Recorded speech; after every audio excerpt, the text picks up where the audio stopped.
everybody, and welcome back to Scary Stories to Tell from the Res, the paranormal podcast where we tell the stories that our elders warned us, no, they forbade us from telling. So come join me down here by the campfire as we tell those very scary stories. And I'm not just talking about the ones that your aunties and uncles used to tell, although those can be scary in and of themselves. I want to kick off today's show by welcoming all of my new listeners. You guys have heard us. You guys heard us out in the darkness, calling out to you. And I want to say welcome and congratulations. You're safe now. Well, for the time being anyway. And if you're a regular listener, welcome back. Maybe you guys can comfort those that are a little too scared. Sit close to them. But always make sure that you know exactly who you're sitting next to. I want to start today by saying thank you and giving a big shout out to the Strange Basin Paranormal Podcast. I had an opportunity to join them. Well, I kind of took over their show. We hijacked them just for one episode. They're a paranormal podcast that's actually centered out here in the Uinta Basin, which is the home of the Uinta and Ouray Northern Ute Reservation here in eastern Utah. And they talk about some of the scary things. They talk about the unexplained things, their theories, and what they might know. And it was an honor and a blast to get on there and to talk about those questions that they had. So again, thank you to Arnie and JJ for giving me an opportunity.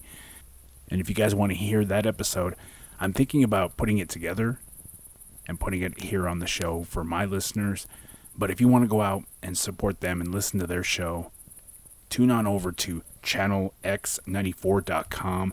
Click on the Strange Basin tab, and you guys should see all of their archives. So far, they're up to 3 episodes, and I'm so thankful because I got an opportunity to be part of it. And hopefully, here's to more episodes in the future that we can cross over.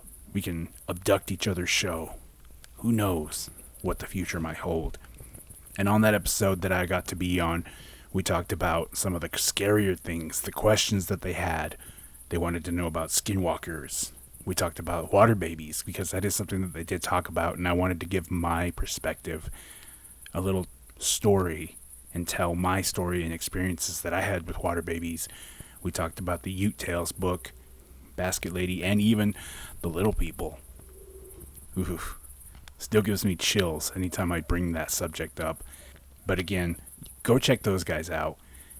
I know that you guys will have a blast listening to it because I had a blast just being on the show. But now that we got that out of the way, I want to jump right into it. I want to jump right into the very first story of the night. So make sure you grab your sage, grab your sweetgrass, bless yourselves off because this one's going to be a very fun one. Our first story of the night comes from Spider Speller on Reddit. Here's one that my cousin Mike told me. This was in South Dakota.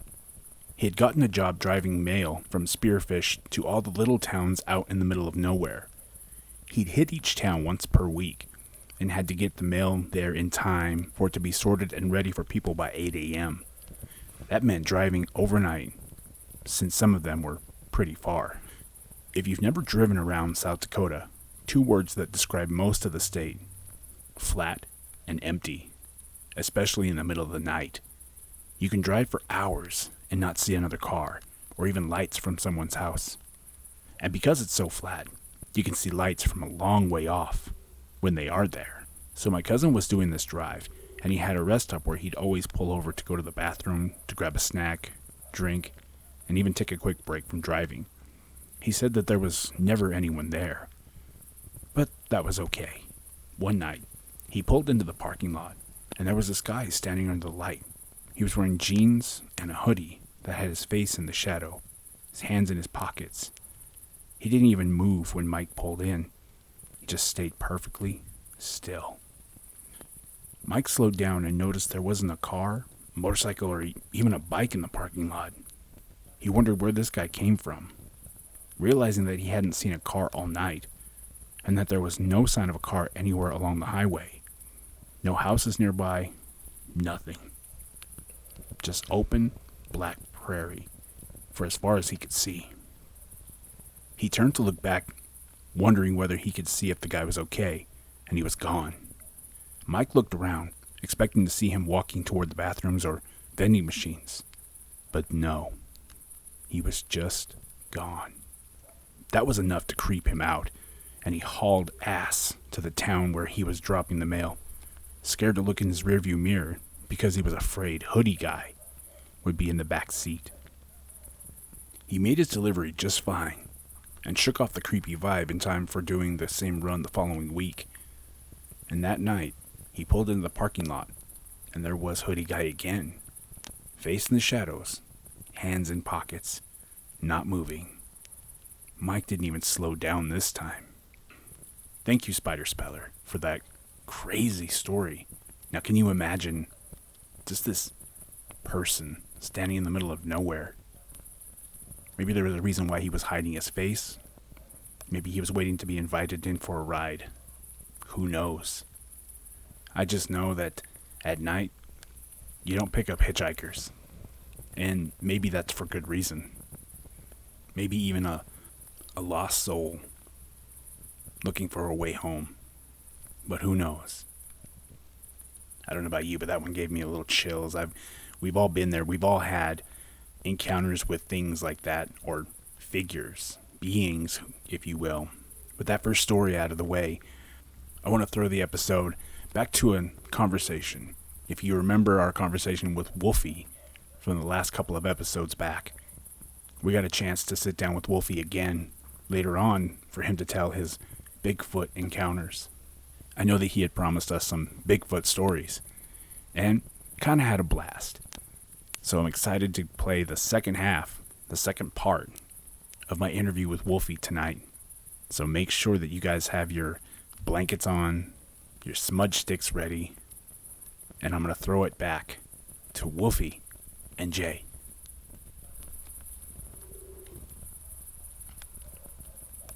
All right. So to all my listeners that know that we heard from Wolfey not too long ago, and he said that he was going to be back with some Bigfoot stories. So joining me tonight here, right next to the campfire. I hope you're warm over there, man.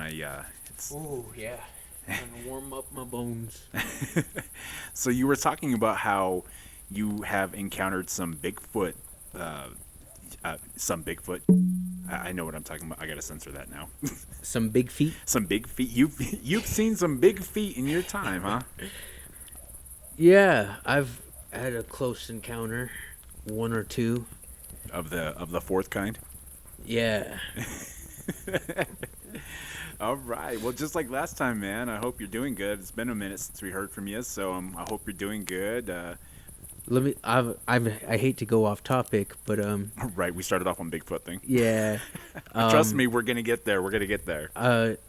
Shout out to DJ LA up in heaven, R.I.P. Absolutely. Lloyd Reeve. One thing he showed me, which was pretty crazy, was this photograph of the mesa down in Toyoak, Colorado, in front of his old house. Right. That he grew up in down there. He was just outside, and there was like this pyramid shape, and it was like,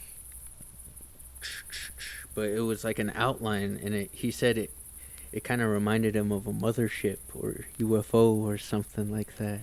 I told a story similar like that when I was when I first kicked this off. We were talking about scary stories and stuff like that here on the northern reservation, the Northern Ute reservation. Sorry. Yes. And we were talking, and like I've had my experiences, and I've seen lights in the sky. It was very trippy for me. There's a bunch of people that I know that have stories that we're hoping to get on here if we haven't already got them. This one's I hate to be spoiler, but some of these interviews are pre-recorded, so I don't necessarily know when I'll get to some of these stories, but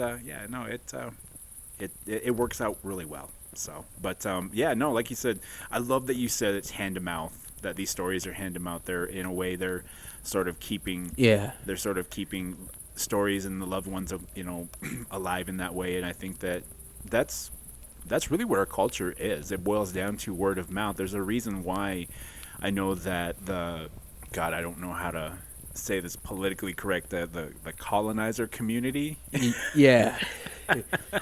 No, but I know that the outside community is very big on like documenting and keeping all that stuff. But our history, our language, our tradition, everything is passed down through word of mouth, just like this. That's what inspired this whole thing, was for me to do it Verbal this way. storytelling. Right, right. And, you know, even our records are very word of mouth. Don't get me wrong, like we have government agencies that we keep hold of as some information, but I mean, like language, like tradition, like, you know, like how you make fry bread, or shout out to our Dene reservation brothers down there. The bannock is what they call it down there. If you know what, I want to hear what your tribe calls it, because we have, like I said, we call it fry bread, bannock. You say it in Ute, it's Yubana, and God, I knew how to say Navajo fry bread.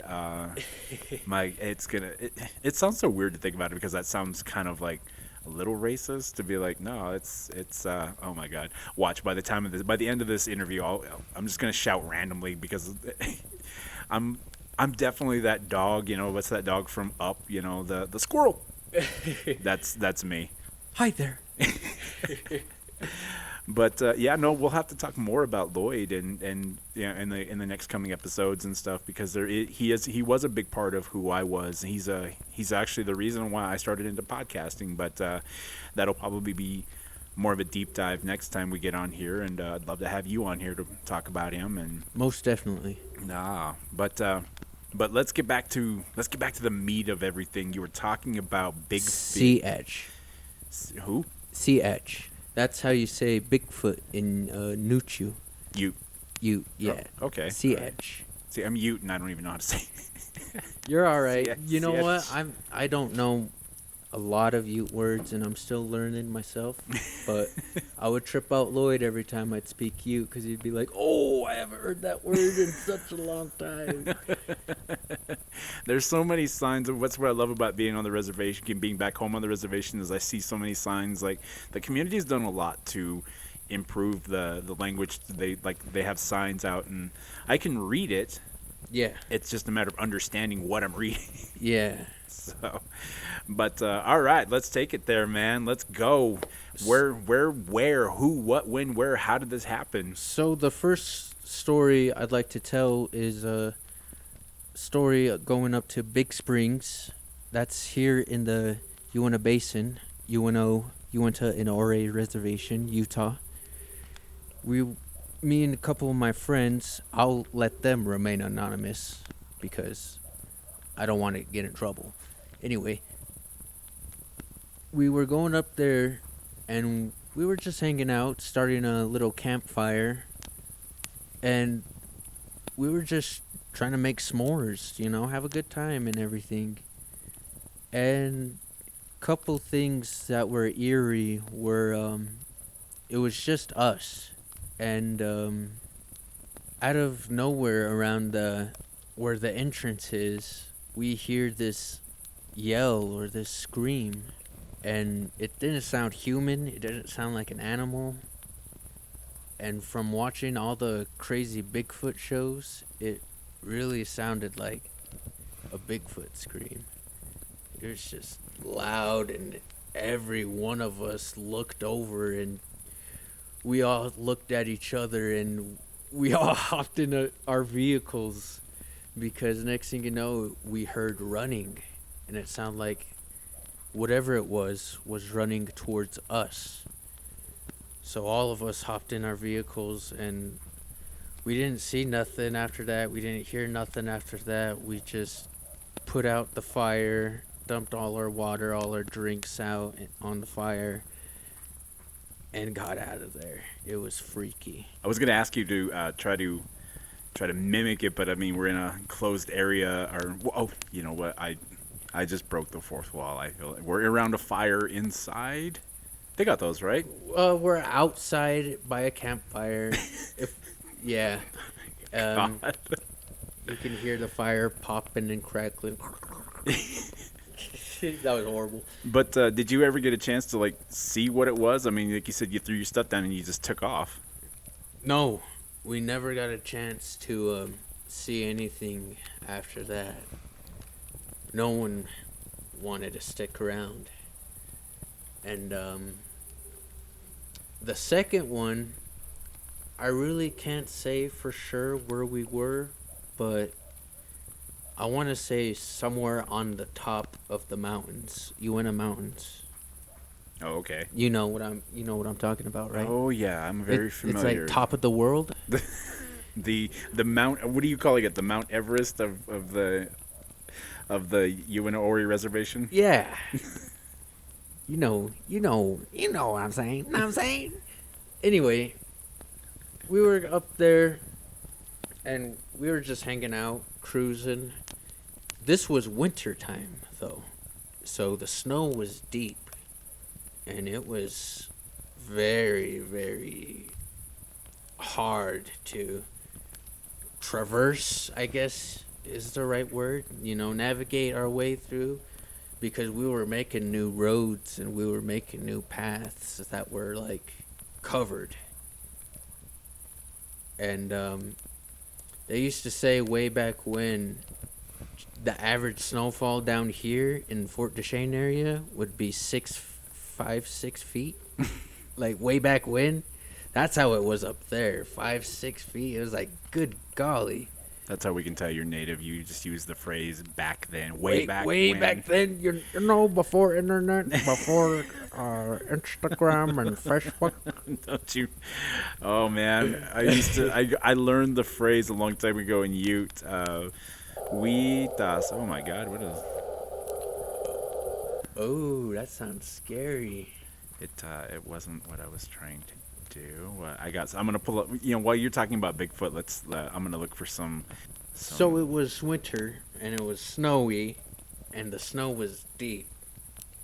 And I'm not too sure if we saw something like out of the corner of our eye, but it left some tracks.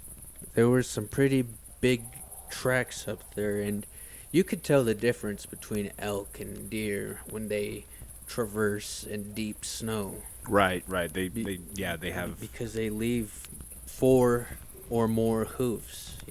If it's a whole pack of deer, or elk, or moose. Meeses. Oh my God. Oh man, this is probably the most Indian conversation I've had on this show. Talk about shi'ats and ba'apats. Later on, we're going to talk about atukul. Oh God, what is that? Little people. Oh man, you know what? Let's save that one because I have enough stories about those too. But we'll talk about that later. Yeah, I can't wait for that one. We're gonna take a break real quick, and then when we come back, Wolfey, if you want to hang out and let's listen to some Bigfoot sounds. How does that sound? Oh yeah, and another Bigfoot story, Haunted Woods Bigfoot story. We'll dive into that right here after the break, man. Don't go away. Go refill your drinks. Drink water. Yeah, no. Keep hydrated. Water is life. Absolutely. What is it? Nupa. Ba is just water. I just can remember they used to sell that. They used to sell that in the stores out here. Anyway, we'll be back right after this.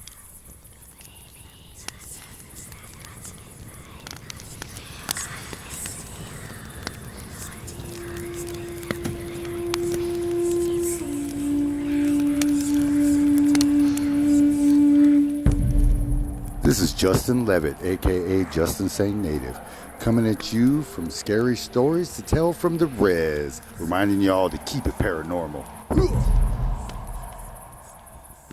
Oof. All right. Well, I hope everybody got extra blankets. I hope you guys are warmed up because now we're going to talk about more scary stories.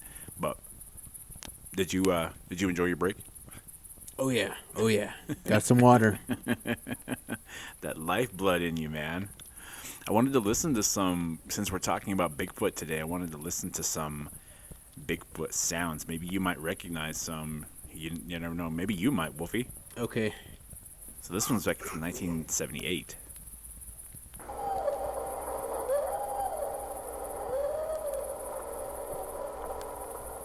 Oh, sorry, 1972, sorry. Out in Oregon. Seems like that's where Bigfoot usually hangs out. Yeah. I noticed up in Fort Hall, Idaho area, they have a lot of Bigfoot merchandise and a lot of Bigfoot fanatics up there. So I think he hangs out there too. This one's from 1973 by Merlin Ayers from up in Washington. Oh, that just passed by. A lot of these are from Washington, man. I'd say that one kind of sounds close to it, but it's more, I don't know. Yeah, it's close. But that's what that scream sounded like when we were in Big Springs, Utah. That howling sound, man.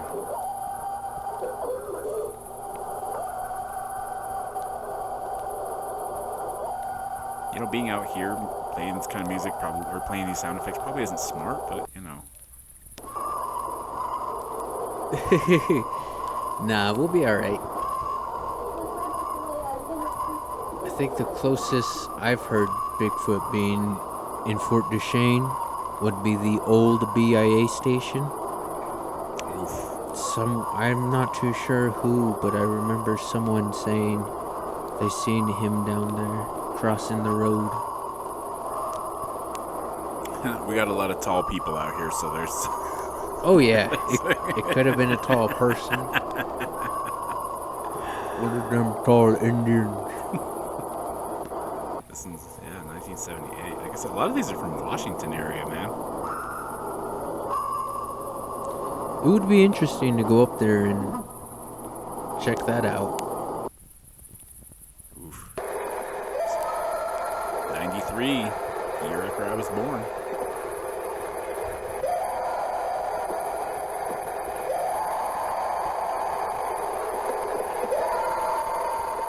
Ooh, that sounds freaky. That sounds very wicked.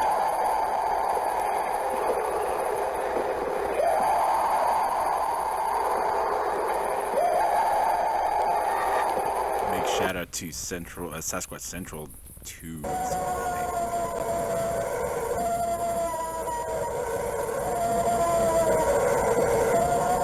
I really wish I would have had my phone or something to record when I was up in Big Springs. So I could have proof, you know? Yeah, it was freaky. I'd say the closest one was that. Was that third one? Yeah. Oh my god. Ugh. Well, you said you had another Bigfoot story, so you want to take it away. Going back to my my powwow MC days. Wolfey, take it away. So this next one, I'd say we were working at Haunted Woods, and this was way back when we were in the trailers. For those that don't know, the Haunted Woods would be The going towards White Rocks Road. well, I was meaning like Or- explaining to them what the Haunted Woods is. Oh, it's like a scare house minus the scare house. Minus the scare. Those that are familiar with the area, like it's located on the tribe. It's definitely one of those like haunted attraction. I wouldn't even call it it's one of those like you said, like a scare house kind of thing. It pops up usually in late September and follows through, and It ends on Halloween. oof. I remember they used to do a Christmas Nightmare Before Christmas too. I only worked that once because it was too cold. Shout out to all the workers there that are still working there. Oh man, you are brave. to still be doing that, yeah. Yeah. I did that that's actually where I met Wolfey, was while working there. Yeah. But anyway, sorry, I just had to interject to help everybody understand what you were talking about. It's fine. I kind of spaced that out myself that not everyone knows. Right? So I apologize. Anyway, we were working in one of the trailers. All of a sudden, we hear something like walk through and we think it's a group. But it wasn't. It was just one person or one thing in particular, I should say, because we didn't go check it out. We were all standing in our front positions where we would all meet up just in case anything bad happened, or, you know. And out of the corner where the hallway comes in, so there's the door, and then you make a right, and you walk down a little hallway, then you would make a left, and then another left. And before that, there was something peeking out of the corner, and we had no idea. At first we thought it was another worker. We thought it was someone in a costume or something like that. Right, like just another one of the people like that work there. Yeah. But it wasn't. Because what happened was they put their hand around the corner like that, and it was pretty big, mind you. It was a big hand. I saw a big hand. You saw me. It was a Bigfoot. It was a big hand. It was big. No. Yeah, you know what they say about big hands, right? Yeah. Big gloves. Oh, okay. I'm going to take that dad joke and I'm going to go put it away. My bad. But this thing popped out in the corner, and it kind of looked like Harry and the Hendersons. But Which is a movie about Bigfoot. yeah. But it looked mean. And it looked pretty crazy. And what it did was it peeked over in the corner for a quick 5 seconds, and then it went out and disappeared.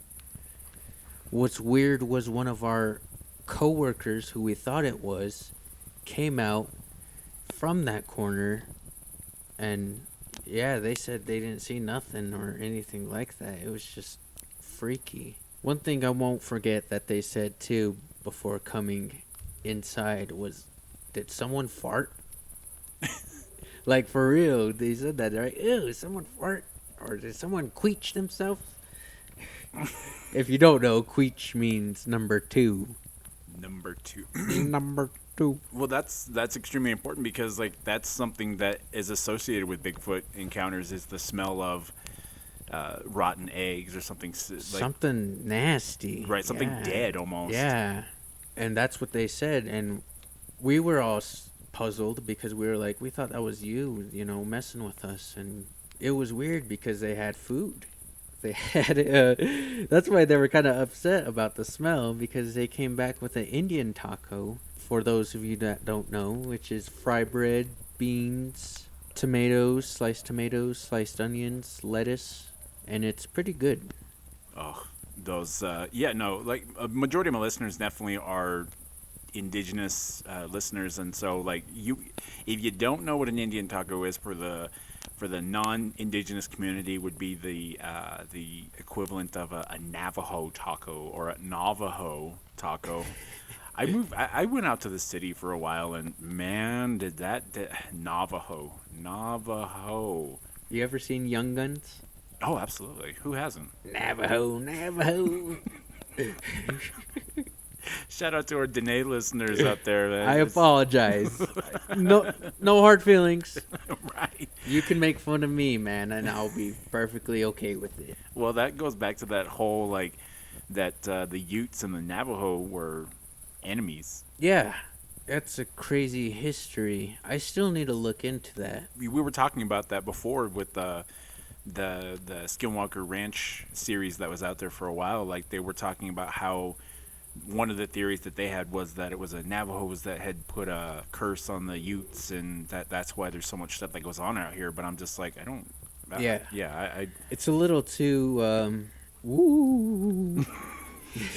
I don't know how else to say it, but yeah, it's kind of weird because there's a lot of rich history out here, and I'm still learning about it. Sorry to off track on there, but so we were talking about the haunted woods. So the haunted woods, Big Hand came in. Big Hands. You guys are smelling somebody's possible number 2 or farts. Yeah, and we just after that called it a night, and we told our boss Dave there, and he was kind of freaked out about it too, and that's one thing he said.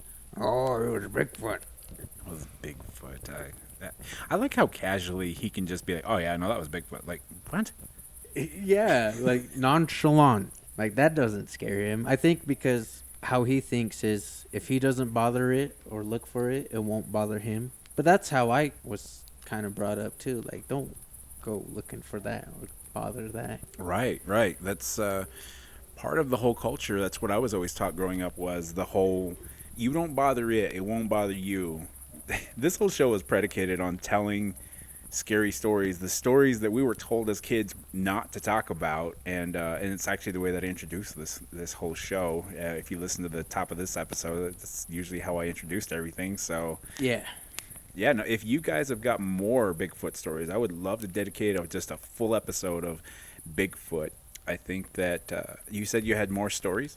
I'm still doing my own investigation. And yeah, I could tell one more real quick. All right, so before we put out the fire and smudge ourselves off, let's get one last story from Wolfey here, man. Again, thanks for taking some time to sit down with us and share some of these bone-chilling stories today.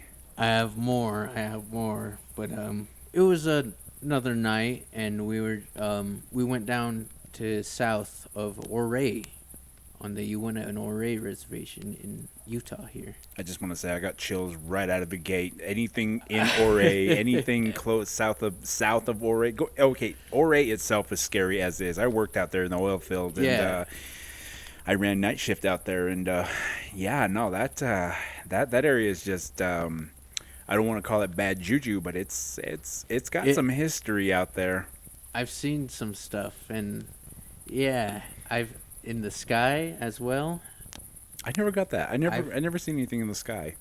Yeah, I've seen UAPs in the daytime and at night down in Ouray, but that's another story. Absolutely. Like I said, when you come back, we'll have to tell that one. But let's get back to what you were talking about. You're south of Ouray. Let's. So you remember how we were saying, don't go looking for it, and it won't go looking for you. Don't bother it; it won't bother you. Right. We were doing the opposite that night. We were Bigfoot hunting, and we bit off a little more than we can chew when we went to Ouray because I decided to do my own signature Bigfoot call, which was kind of unique. And I think you know what I'm talking about. Oh, absolutely, absolutely. You know what? If we're lucky, we'll actually get to hear it. Not right here, right now, but if we can, and we'll meet up somewhere. Maybe we'll have to go away from the campfire, and I'll let you scream as loud as you can. I'm gonna wait till the sun rises. Make sure I don't call anything. I'm just saying that tree has moved twice since we've been talking, so I don't want to panic you. It's one of those don't pay attention to it, but oh yeah, it's definitely been moving. There's something has been, that whole thing about like when your ears burn kind of thing. Maybe. Oh, my thing I was told was white noise. When you have like a white noise or a ringing in your ear. Another thing too I was told was when your ears pop. That happens to me a lot. That's more from my motorcycle accident than anything else. But okay. Yeah. There's another. What other stories out there have you guys heard? Or what sayings have you guys been told that something's out there, or someone's like the whole ringing thing for me was like if there's a ringing in your ear, that means that somebody's talking some queech on you. Really? Yeah, that's what been happening to me a lot. Oh, then you know what? If going by what I was taught, yeah, no, there's a lot of people talking queech on you, man. Okay, I'm sorry, everybody. Sorry. But nothing I can do, man. Right. Love me or hate me, man. I can't stop you. So I gotta ask, are you gonna tell the story, or are we gonna have to wait till next time? No. I'm ready. I'm not pushing for it. I was gonna do my signature Bigfoot call, but we're gonna do that later because like you said, nighttime, campfire, the trees are moving, and anyway, we were in Ouray, and I did my signature Bigfoot call, and it's kind of a corny, funny Bigfoot call. Like for me, I was kind of mocking everyone, like on the Bigfoot shows, because they have all these cool Bigfoot shows, but they don't catch Bigfoot, or they don't, they get hairs. That's the closest we got is hair samples of a primitive primate, and some of them are chalking it down to an ape. I mean, of course, if you believe the whole evolutionary thing, I mean, that's Bigfoot is a American ape, American. according to scientists. But doing the signature Bigfoot call down there, everyone's laughing, and then they stop laughing because they kind of hear something mocking me, kind of doing the call back. And after that, they hear running towards their vehicle, and I just see them turn on their their vehicle, and take off. And we decide to take off after them. Oof. And after getting out of Ouray, we met up around Randelette, Which is north of Ouray. north of Ouray, yeah. And pulling off the curve there, they told us they heard something and they saw something. And I'm pretty sure I might have called a Bigfoot down in Ouray. My God. That's interesting, though, to hear that. So for those that don't know the area, like, that area is it's very, I don't want to call it flat, but it's Open. It's a very open space. There's not a lot of trees down in that area, so that's interesting that you called something, that far. Of course, we grew up, a stone's throw away from the mountains and the Yeah. Uintas, and so for something like that to be that far out, like, maybe, I don't know, maybe you might have called something that maybe even wasn't Bigfoot. Maybe it was something even different. It could have been. Whatever it was, it freaked out my buddies, and ever since then, never went Never went back. never went back. Nope. Man, well, before we go, man, I got to tell my Ouray story then, since we're in the yes. area. So yeah, like we said, I worked in the oil field for 10 years, and when I first got cut loose in the oil field by myself, I drove a big semi water truck, and when I was doing that, and I don't know if I've told that on the story. Maybe I've told this story before, but I'll tell it to you. Okay. And anybody else that's tuning in that hasn't listened to the first episode, and if you haven't, go back and listen, because that was a gem. Of course, that was I was working out of the kinks in that one. That one was a first for me at the time. It was a rough gym. It was my mix. I like to call my first seasons, I like to call them my mixtapes. That's my mixtape season, where everything's still getting made. Sorry, I caught you mid drinking your water. No, it's fine. It's fine. But no, I was out there driving, and I was in night shift. It was the middle of summer, very warm out. So I was completely fine doing that. And I pulled up to a location, and while I was getting ready set up, I had my music playing in my semi truck because we're not supposed to. I'll put it that way. We're not supposed to have headphones and stuff, just so that way we can hear. But I turned Safety. right, yeah, because OSHA. No. Oh yeah. No, for real. But no, Asshole. Sorry, pardon my French. But no, I had my music playing, had my truck turned off. Because those pumps are so loud. I swear, I went deaf doing that job just because the pumps were so loud, and we're supposed to have ear protection. God, yeah. Yeah, but anyway, I had everything turned off, and I was setting everything up. I had my work lights on and was hooking things up. But as I was hooking everything up, mind you, this location was set up kind of up against a hillside, and there was a bunch of wells out there, but like they didn't, like, it was quiet. Like you could go park out in the middle of that field, and you would barely hear anything. You maybe heard a compressor station out there, something like that, but you never heard anything really, really loud out there.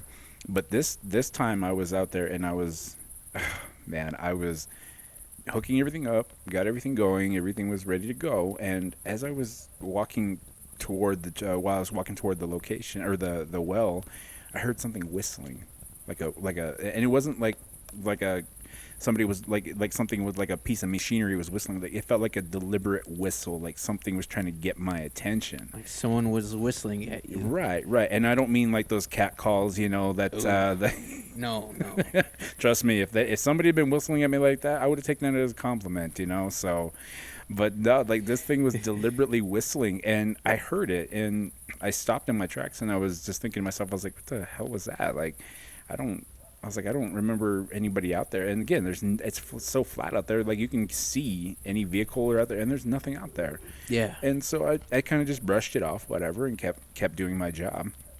As I was on the top of the tank and getting my gauges and stuff, I heard it again. I heard for this is the second time that I heard it. It was just a deliberate whistle, and I was like, what in the world am I? And I started thinking I was going crazy or whatever. It wasn't until the third time, when I was down by my truck, I looked out into the distance, because that's what you do. That's probably the most colonizer move you can do is look out at whatever it is. But again, I'm OSHA. I'm trying to stay safe. There's a whistling. It was not so much a colonizer move. Maybe it was more of just a safety thing. I just wanted to make sure I was safe. But yeah, I looked out into the distance, and I swear that there was something just out of sight from me that I could see. And I looked, and it stopped. And that feeling that you get when you know you're being watched. Yeah. I immediately, all of that cold air just hit me, and I was like, no. Again, I think I stood there for about a good maybe 30 seconds, 60 seconds or whatever, staring off, all the while that feeling is hitting me. And then it did it one more time. Yeah. That fourth time, I dropped everything, opened up everything, and jumped into that truck. I got so scared. I turned on the truck lights on the inside of the cab, the headlights, turned on the bright. I turned every light I could find was on. I turned the truck on and did my job, and I did not get out of that truck. I did not get out of that truck until I knew I was done. I said my prayers, jumped out of the truck, got everything, wrapped everything up, threw my stuff in, and I hit the road, and that was my welcome into the oil field by myself. So, oh my God. So that area is very, very much alive. I have more stories, but we're gonna have to wait till next time, guys, to hear the rest of that, because it's one of those places, like out here in the northern Ute reservation, like we have a lot of hot spots, like you just talked about. There's a place called Big Springs that's close up into the Uinta Mountains, and man, there's just so much that happens just in this area. But we'll let you go, man. It's been a blessing to have you here, and I hope that this becomes a regular thing. I hope that you get to come back and tell us stories, and maybe next time we'll have you sit down and we'll listen to stories together. I love that, man. UAP stories. Absolutely.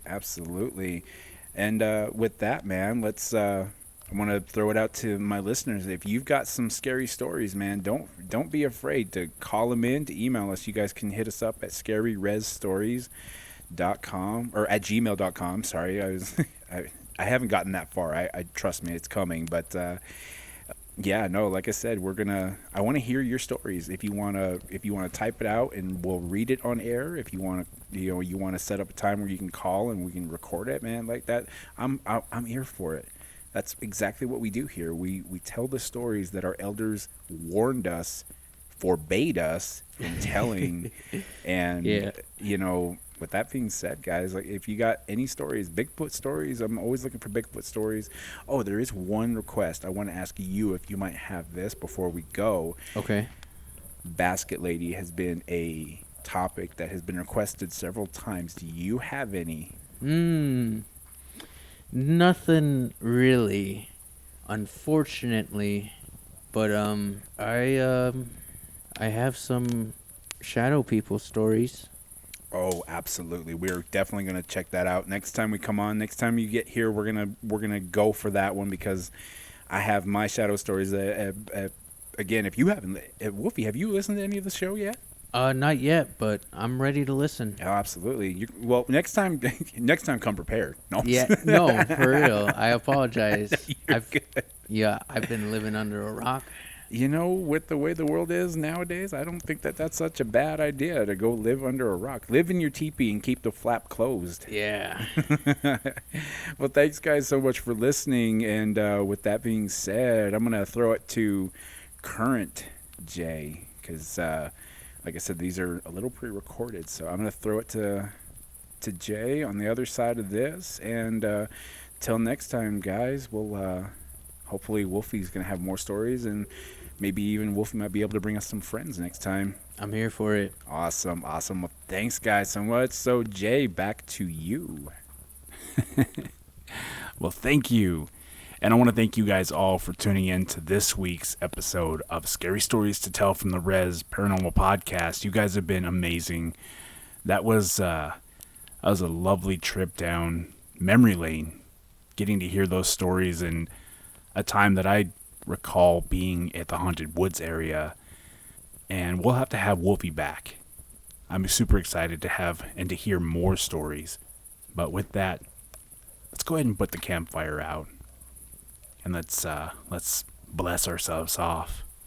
Again, guys, go check out Strange Basin Paranormal Podcast. Go support them. They have been so awesome. And hopefully I'll get to put that episode out for you guys to listen. Remember, if you guys have some scary stories you guys want me to tell, feel free to email me at scaryresstories@gmail.com. You can also visit our Facebook page, Scary Stories to Tell from the Res, and our Reddit channel, which is Scary Res Media, for more updates and if you guys just want to tell your stories. I'm super excited to hear from you guys. Thank you guys so much. And with that, I want to remind everybody to stay safe, stay smudged, but most importantly, stay scary, guys. Till next time.